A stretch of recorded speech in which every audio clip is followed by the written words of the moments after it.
If you like what I do, consider joining my channel or donating to my coffee. Links in the description.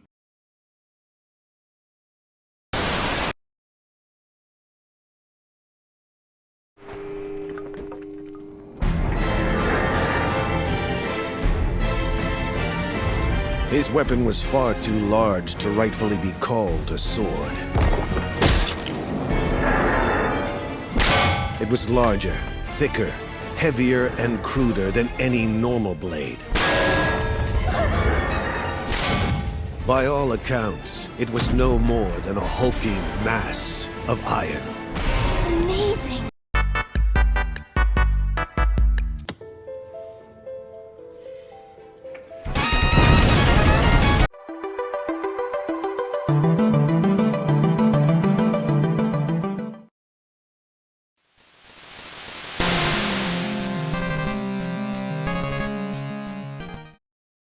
Let's keep this intro short and sweet.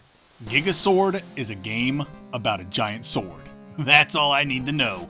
Time to turn off our brains and go full bonk mode. Except, that's not entirely true. I went into GIGASWORD thinking I could unga bunga my way to the credits, but this game actually requires you to think. I know, it feels like false advertising at best, blasphemy at worst. Big sword mean no think, but GIGASWORD made me giga think. Now head gigahertz. So yeah, we've got ourselves a puzzle platformer, boys. But what's the game about? Here's a condensed version. You play as Ezra, a homeless dude in a world where humans suffer and blame giant owls called nocturnes for hiding the God Crystal, a divine artifact that could end all strife. The owls refuse to give it up, war breaks out, and Ezra's best bud Omari, a nocturne, dies. Now, Ezra picks up the GIGASWORD to avenge his fallen friend. Sounds ambitious, but can this lofty tale of revenge live up to the grand size of the GIGASWORD? Or will it crumble under its own weight? Combat. Just because this is a thinking man's game doesn't mean you won't be using that giant sword the way God intended, to slaughter legions of jabronis. I really liked GIGASWORD's combat for one simple reason. The titular weapon feels like an oversized sword. Every swing is slow, deliberate, and packed with satisfying heft. Ezra's 3-hit ground combo is usually enough to splat any enemy into oblivion, and his aerial attack, a glorious plunge straight into the dome of whatever poor dummy happens to be below. Aside from a roll with iframes, that's the gist of Ezra's basic moves, and honestly, I'd have been happy with just that. But the game also features a small skill tree that lets you enhance your swings and unlock magical spells. Ezra only gets 2 spells, but both are infinitely useful. One's a lightning strike that hits directly above him, perfect for flying enemies, and the other's a straight shooting fireball. They're basic, sure, but incredibly effective. No need to clutter the spell list when lightning and fireballs cover your bases. And while each spell costs mana, the cost is so low it's practically negligible. I never felt the need not to spam them whenever I wanted.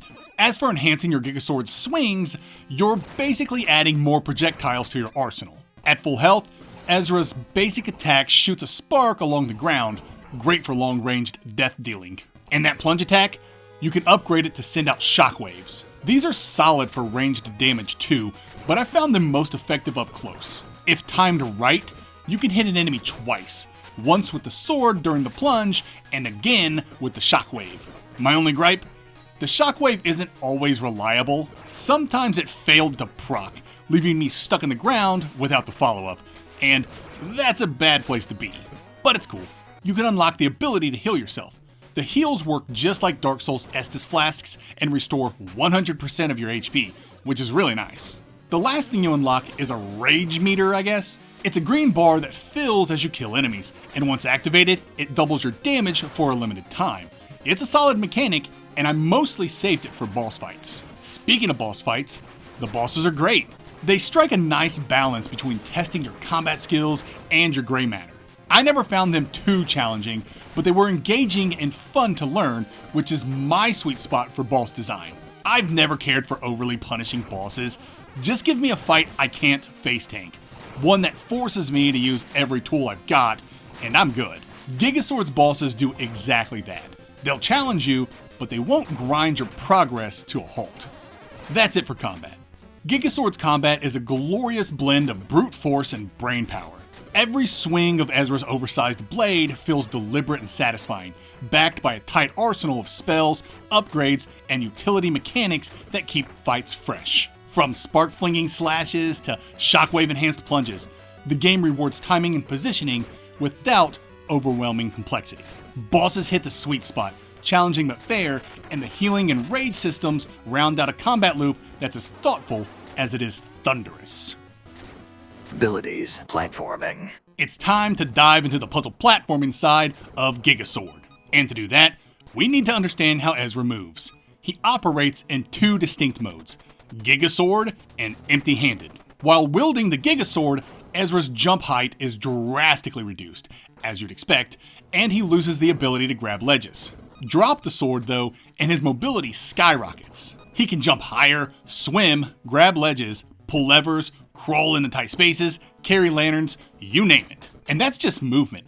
Mechanically, the two modes offer very different options. With the GIGASWORD, Ezra can defend himself. Without it, no attacks, not even magic or healing. You'll also need the sword to unlock certain doors, move heavy boxes, and interact with special devices, like the amethyst launcher that springs you upward and summons your sword straight to your hand. Another key aspect of GIGASWORD's puzzling is sword placement. You'll often need to set your sword down to progress. Maybe you can't reach a ledge while holding it, or you need it to weigh down a button. Sometimes, retrieving your sword becomes part of the puzzle itself. Things get pretty complex in the late game, but thankfully, the map always shows you where you put your sword down at. Of course, this isn't an exhaustive list of puzzle types. Going into everything would A, take forever, and B, spoil the fun. Just know that if you're coming to GIGASWORD for puzzles, the game delivers. Many scenarios are clever and satisfying to solve. A few lean into trial and error, which I actually enjoy, but I never felt overwhelmed. Most puzzles felt meticulously designed, and while I did hit one with a fail state that forced a reload, that's a pretty solid ratio considering how many puzzles the game throws at you. As for abilities, GIGASWORD takes a unique approach. Instead of unlocking flashy traversal upgrades, you'll mostly be obtaining gems that can activate colored devices scattered throughout the tower. So don't expect air dashes or double jumps. Ezra's core movement stays consistent from start to finish. That's it for this section. GIGASWORD may not hand out flashy upgrades, but its puzzle platforming shines through smart design and clever constraints. The dual mode movement system creates constant tension between power and mobility, and the sword placement mechanics add a satisfying layer of spatial problem solving. With a steady difficulty curve, thoughtful level design, and a focus on environmental interaction over movement upgrades, GIGASWORD proves that sometimes less really is more. Progression. This will be a short section since I've already covered GIGASWORD's main progression system, the skill tree. That's where you'll unlock all of Ezra's combat upgrades, sparks, shockwaves, healing, offensive spells, and the rage meter. To activate nodes, you'll need ore, a currency dropped by enemies and found in chests. I managed to unlock everything on the skill tree by mid-game, mostly because I rarely died. What does that imply? You guessed it, corpse running, baby! Die and you lose all your ore. Return to where you fell, and you can pick it all back up. Unless you died in a pit. During my playthrough, every time I died thanks to gravity, I lost all my ore with no chance to retrieve it. It was a tragedy. But if you're not dying much, you'll likely max out the skill tree early. And once the skill tree has been maxed, there's really not a whole lot you can do with the ore other than open up some doors here and there. Outside of the skill tree, Ezra can increase his HP and MP, but I won't spoil the details. I trust you'll figure it out. You're all pretty smart. I mean, you're watching me, right? You must be smart. And handsome. And that'll do it for this section. Progression in GIGASWORD is straightforward. Gather ore, unlock upgrades, and try not to fall into pits. The skill tree covers all the essentials, and with a bit of caution, you'll likely max it out pretty early. Exploration. I'll tell you, exploring GIGASWORD's world is a treat. And I'm not even talking about the puzzles, combat, or collectibles, though those are great too. I'm talking about the environments. Gosh, They are gorgeous. The backgrounds alone, giant statues, ancient civilizations, grotesque horror, are cause for pause. So many tableaus and structures demand your attention, and I found myself stopping often just to soak in the artistry. It says a lot about your game when one of the highlights of exploration is simply seeing cool stuff. I love when the act of exploring is its own reward. But yeah, collecting stuff is fun too, and GIGASWORD has some interesting things to find. Ore, feathers, carrots, and lore-rich scrolls are the tactile goodies, while more mysterious discoveries await those who dig deeper. I'm being vague on purpose, you know how it goes. Stumbling across oddities you don't fully understand is part of the Metroidvania magic. Spoiling that would suck the fun right out of things. Just know there's plenty to uncover, and pay attention to the walls. Many hide secrets, and their tells are pretty obvious. Ezra's adventure is mostly linear, but the game smartly has you revisit older biomes to progress, making the experience feel more organic than level-based. Most backtracking leads to optional goodies, which keeps exploration rewarding.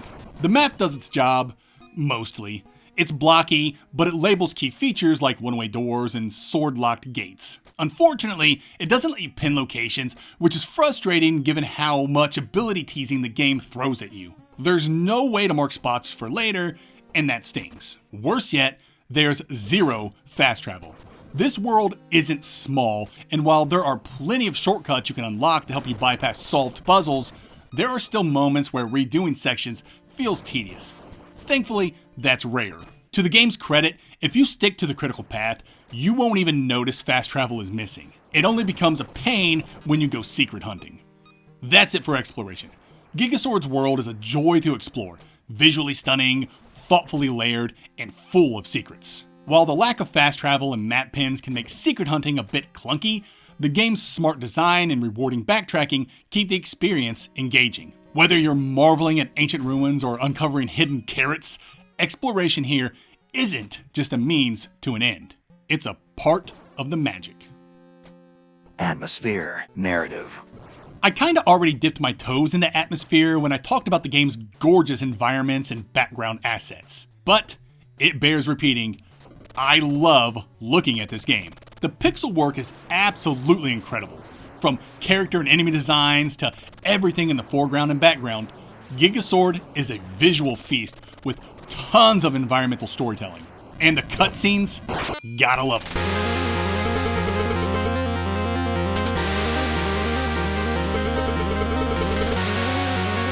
You know what else is incredible? The OST. It's chiptuned with a familiar sound font I can't quite place, but tracks are nostalgic, adventurous, and the perfect complement to the game's retro-inspired visuals.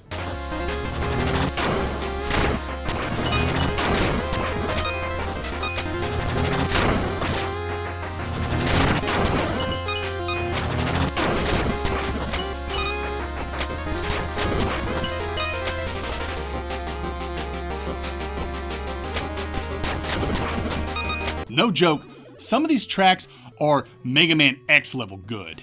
As for the narrative, it's kind of a mixed bag. I won't do a deep dive because overall, the plot's good. It just leans hard into melodrama and gets pretty verbose. I don't mind lots of dialogue in my Metroidvanias, but I know it can turn some folks off. Just booting up the game takes about 30 minutes, and nearly half of that is dialogue. And whenever a certain character shows up on screen, grab some popcorn, and there's gonna be a lot of yapping. It's nowhere near Rabby Ribby or Tevi levels of yap, but it's noticeable. Same goes for the secret scrolls. These lore dumps usually span at least 4 pages, and if you want the final boss to make sense, you'll need to do the required reading. There's a lot of world building here, and if you're into that, you're gonna find these scrolls very rewarding. As for the ending, GIGASWORD has one. Well, one that I found. There are no hidden MacGuffins or branching paths or optional actions to take, so I'd be surprised if there were multiple outcomes. That said, the ending you get is pretty satisfying. No complaints from me. That's it for this section. GIGASWORD nails its atmosphere with stunning pixel art and a nostalgic chiptune soundtrack that perfectly complements its retro vibe. The narrative leans into melodrama and verbosity, which may not be for everyone, but it's ultimately a solid tale with rewarding lore for those who dig in. And while the ending is singular, it's satisfying enough to close out Ezra's journey on a strong note while leaving things open for a possible sequel. Final thoughts and score. GIGASWORD is a clever, satisfying blend of puzzle platforming and deliberate combat, wrapped in gorgeous pixel art and a nostalgic chiptune soundtrack. While its narrative is a bit wordy and melodramatic, and its lack of fast travel can frustrate secret hunters, the game consistently rewards thoughtful play and exploration. If you're looking for a Metroidvania that trades flashy upgrades for smart design and sword-based problem solving, this one's worth your time. I award GIGASWORD an 8 out of 10. GIGASWORD is available for PC, Switch, PlayStation, and Xbox. I played GIGASWORD exclusively on Steam Deck with minimal issues. The only issue I had is that button prompts weren't always correct, but that's not a big deal to me. Therefore, I give GIGASWORD a Steam Deck rating of verified. Pair placement. GIGASWORD has smart design, satisfying combat, and a world worth exploring. Its dual mode traversal and puzzle mechanics are clever, the swordplay feels weighty and deliberate, and the pixel art is consistently stunning. While the lack of fast travel may slow down completionists, the game's strengths far outweigh its stumbles. GIGASWORD finds coherency in the B tier.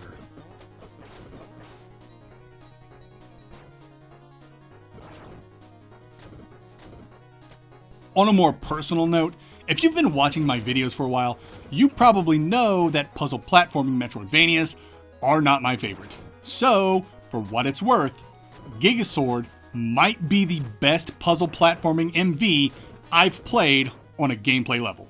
It does a very good job of marrying its puzzles with its exploration and combat.